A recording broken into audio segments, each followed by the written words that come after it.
सच साहब भाई जी मैंने आपको पहले भी ये मैसेज भेजा था, दोबारा कर रही हूँ। प्लीज़ आप मुझे बताएं कि हम गुरुजी की फोटो के आगे भोग लगा सकते हैं या नहीं लगा सकते। बंदी छोड़ सतगुरु रामपाल जी महाराज जी की जय हो। सतसाई बहन जी, बहन देखिए, हमने अनंत युगों के बाद में आज अपने इष्ट रूप में सतगुरु रामपाल जी महाराज जी को चुना है। तो बहन, वो हमारे लिए हमारे परमात्मा हैं, हमारे गुरु हैं, हमारे बाप हैं, हमारे पिता हैं। आत्मा का आधार है, इस आत्मा का पति है, परमेश्वर है, सब कुछ वे ही हैं। और बहन, हम आज जो भी कुछ खा रहे हैं उन्हीं का दिया हुआ खा रहे हैं, उन्हीं का दिया हुआ हम पहन रहे हैं, और उन्हीं की विशेष रजा से हमारी सांसें चल रही हैं। यानी हमारे जीवन का आधार केवल हमारा सतगुरु है। तो बहन, भोग फिर हम और किसको लगाएंगे? हम परमात्मा को ही तो लगाएंगे, अपने गुरुदेव को ही तो लगाएंगे। अब देखिए, बहुत सारे भगत भाई बहन कहते हैं कि भाई भोग कैसे लगाएं। देखिए बहन, जब हम अपने परिवार में खाना बनाते हैं सभी मेंबर के लिए, तो अगर आप चाहो तो अन्य मेंबर को खाना परोसने से पहले आप एक थाल में या एक प्लेट में एक चपाती रख दीजिए, जो भी आपने सब्जी बनाई है सब्जी रख दीजिए। यानी जो जो आइटम आप उस दिन खाना चाहते हैं वो थोड़ा थोड़ा आप एक कटोरी में, एक प्लेट में या एक थाल में आप जी निकाल के, और उसको किसी दूसरे बर्तन से ढक के, या अगर कोई सफेद कपड़ा हो तो बहुत अच्छी बात है, कपड़ा कैसा भी हो, सफेद लाल पीले का इस भक्ति मार्ग में कोई औचित्य नहीं है। कपड़ा केवल स्वच्छ होना चाहिए।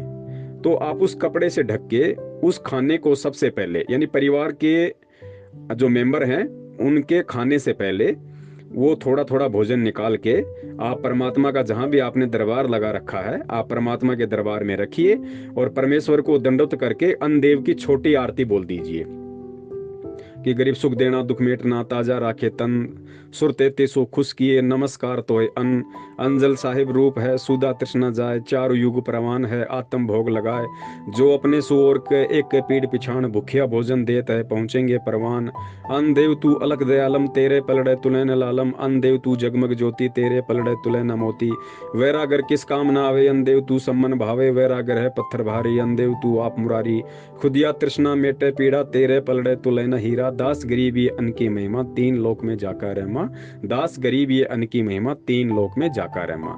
ये जो अनदेव की छोटी आरती है, ये आपको भक्ति बोध में, जो छोटी सी हमें गुरुजी ने जो पुस्तक दी है भक्ति बोध, जिसमें 3 समय की आरती है, तो लास्ट में पेज नंबर 52 से जो संध्या आरती शुरू होती है और संध्या आरती जैसे समाप्त होगी उसके बाद में अनदेव की छोटी आरती आती है। आप चाहो, आपको याद नहीं है तो आप जी पुस्तक में देख के भी कर सकते हैं, मोबाइल में यूट्यूब से भी आजकल बहुत सारे भगत भाइयों ने अनदेव की आरती डाल रखी है, आप वहां से भी डाउनलोड कर सकते हैं। आप मोबाइल में चला के भी परमात्मा को वो भोजन वहां रख के दंडुत करके और ये वाली आरती चला के आप परमात्मा को भोग लगा सकते हैं। अपने अपने आप में बोल के भी आप परमात्मा को भोग लगा सकते हैं, मुंह से बोल के कर सकते हैं, मन ही मन में कर सकते हैं, जैसी आपकी इच्छा हो बहन। ये सहज भक्ति मार्ग है, इसमें कोई दिखावा, कोई पाखंड, कोई विशेष क्रियाक्रम नहीं है। तो इस तरीके से आप परमात्मा को भोग लगा सकती हैं।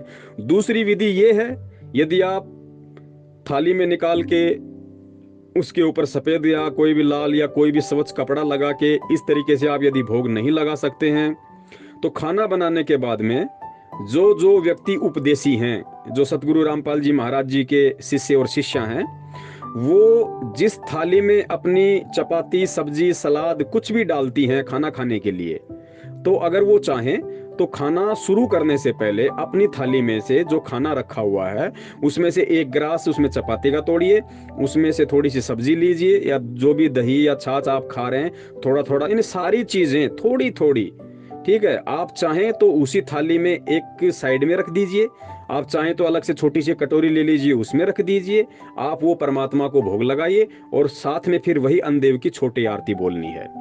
और जब आप खाना खा लें, खाना समाप्त कर लें अपना थाली में से, तो सबसे लास्ट में फिर वो परमात्मा का जो भोग आपने निकाला हुआ था वो भोग आप जी खा लीजिए।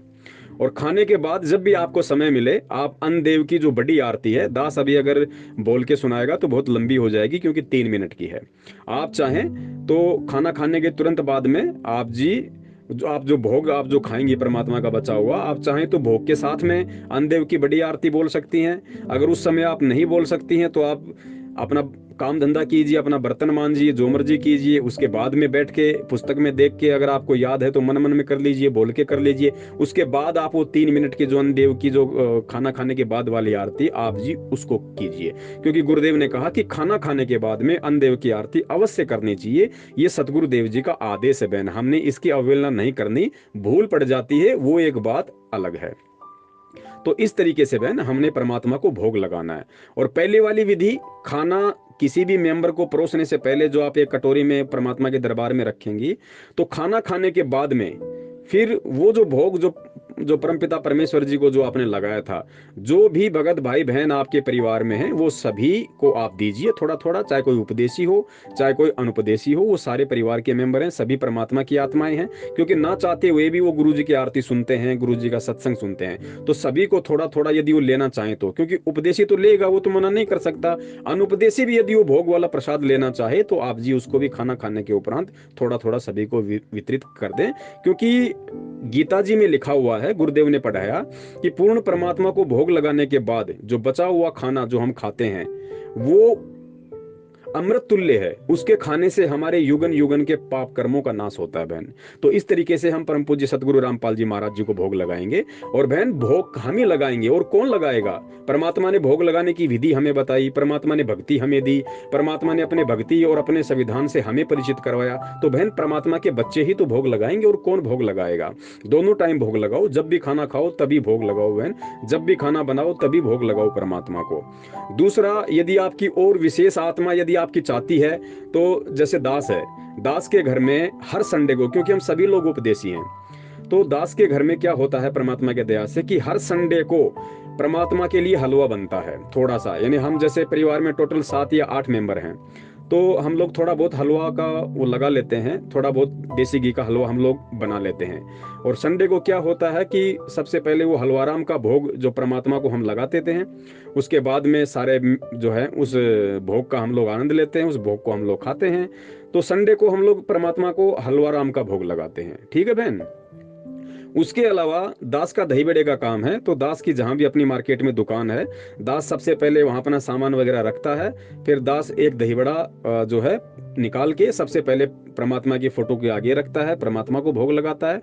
और फिर मोबाइल में दास एक जो भोग की आरती है 42 मिनट की, जो आपको YouTube पे मिल जाएगी, आप YouTube पे सर्च कीजिए भोग की आरती संत रामपाल जी महाराज, इस तरह लिखेंगे तो बहुत सारी आरती आ जाएंगी, कोई 40 मिनट की, कोई 39 मिनट की, कोई 42 मिनट की। तो वो भोग की आरती है, आप चाहें तो उस आरती को भी अपने मोबाइल में लगा लीजिए।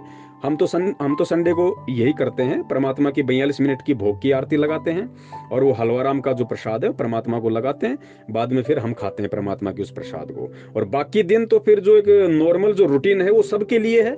बाकी दिन जो भी हम खाना खाएंगे सुबह शाम दोपहर को, तो थाली में से थोड़ा सा जो ग्रास है वो अलग हम सभी निकालते हैं परमात्मा के लिए, तो वो एक विधि अलग है। और ये जो 42 मिनट वाली है वो एक विधि अलग है। लाभ दोनों का समान रूप से है, लाभ दोनों का समान रूप से है। ऐसा नहीं है कि अगर 42 मिनट की करेंगे तो परमात्मा ज्यादा लाभ देगा। ठीक है, 42 मिनट की आरती जो परमात्मा की भोग की आरती है, वो उसमें परमात्मा के शब्द भी हैं, उसमें परमात्मा की वाणी भी है, तो वाणी और शब्द का लाभ तो बहन देखो एक्स्ट्रा मिलेगा, उसमें तो कोई दो राय नहीं है, वो तो एक्स्ट्रा बेनिफिट भगत को मिलेगा। बाकी ऐसा नहीं है कि भाई हम अगर छोटी वाली नहीं करेंगे तो लाभ नहीं होगा। छोटी वाले का अपनी जगह लाभ है, बड़ी वाले का अपनी जगह लाभ है, लेकिन ये आपके देश काल परिस्थिति और समय के अनुसार है कि आप इतना समय निकाल पाती हैं नहीं निकाल पाती हैं, आपके परिवार में क्या माहौल है क्या माहौल नहीं है, लोग सुनना पसंद करते हैं नहीं करते हैं। अगर नहीं पसंद करते हैं लोग सुनना, तो आप अपना जो छोटी अन्नदेव की आरती है परमात्मा को अपने थाली में जब आप खाएं भोजन, तो थोड़ा थोड़ा निकाल के अपनी छोटी आरती बोल दें, मन ही मन में बोल दें, बोल के कर लें।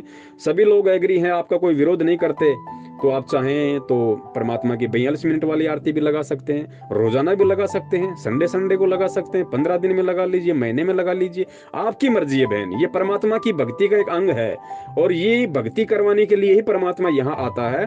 और हम जितना इस भक्ति क्रियाओं के नजदीक रहेंगे परमात्मा उतना ही प्रसन्न होता है। तो चाहे आप रोजाना चाहे 42 मिनट की आरती करो, परमात्मा दुखी नहीं होते, परमात्मा तो उल्टा खुश होता है कि मेरे बच्चे इस ज्ञान को समझ के देखो किस कदर मेरे से चिपके हुए हैं, और यही परमात्मा चाहता है बहन।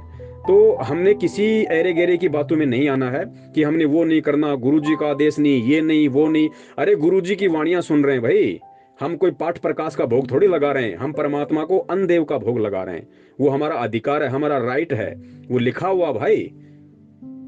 जो 3 समय की आरती की पुस्तक है उसमें सब कुछ लिखा हुआ है, आरती है, यूट्यूब पे पड़ी हुई है, बनाई हुई है, परमात्मा के शब्द हैं, परमात्मा की वाणी है। हमको हमको हमको संत बन के, साधु बन के, कोई कोई जो है अपने आप में महाराज बन के भोग नहीं लगा रहे। हम सेवक बन के, परमात्मा के भगत बन के, परमात्मा के दास बन के परमात्मा को भोग लगा रहे हैं। और वो वाणी सुनने से हमारी आत्मा आनंदित होती है। तो हम रोज लगाएंगे भाई, जैसा हमें समय मिलेगा। सत साहिब बंदी छोड़ सतगुरु रामपाल जी महाराज की जय हो।